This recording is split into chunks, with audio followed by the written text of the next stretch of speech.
Thomas Edison was born February 11, 1847, to Samuel and Nancy Edison. He was one of 7 children. He was a sickly child from an impoverished family. He didn't get good grades in school and was considered a bad student. His mother pulled him out of school after realizing he wasn't learning anything there.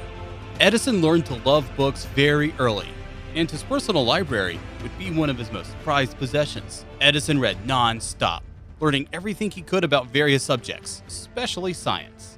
At the age of 21, he started working for the Western Union office, already making inventions for the telegraph industry. Edison didn't go to college. He taught himself science through trial and error, making mistakes and learning from them over and over again. Before major success, Edison had an experiment to create a telegraph machine that could send 2 messages at once, the first of its kind.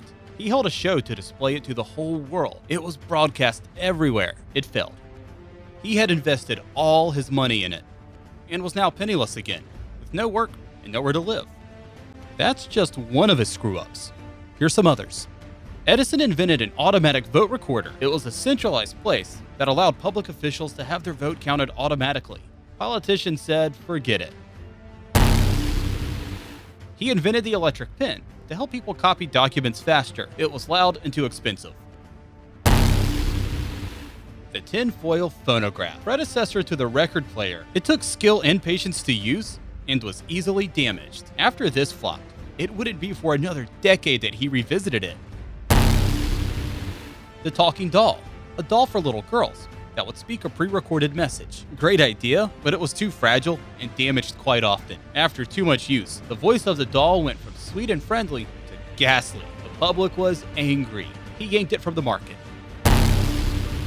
Or mills. He wanted to use electromagnets to separate fine ore from rocks, so he built a plant in New Jersey. It wasn't very efficient, rarely worked, and key parts broke often. It was a total disaster that he spent a decade experimenting with before getting shut down. Before Netflix or Spotify, there was the Edison Service Club back in 1922. Subscribers received 20 records a month. After a few days, they selected the records they wanted sent out the following month and then sent the original records back. It was too costly for consumers, and the mass market distribution wasn't in place, except a few places in Jersey. Supercell.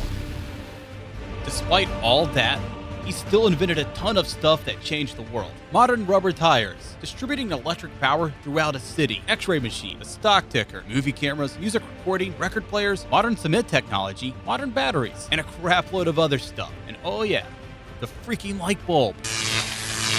About those batteries, Thomas Edison worked on storage batteries for electric cars and how to refine them.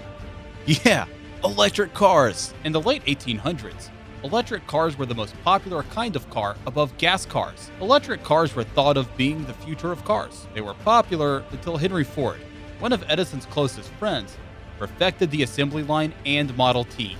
The average price of the electric car in those days were expensive, at $1,700, while Ford's cars were on average only $650. Anyway, Thomas Edison accumulated 1,093 patents in his lifetime, in areas ranging from electronics to concrete manufacturing. A life full of failures and exploring the unknown led Thomas Edison to changing the world and making his dent in the universe.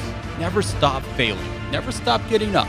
Always push forward, especially when it's difficult. Thanks for watching. To show your support, please like and share this video.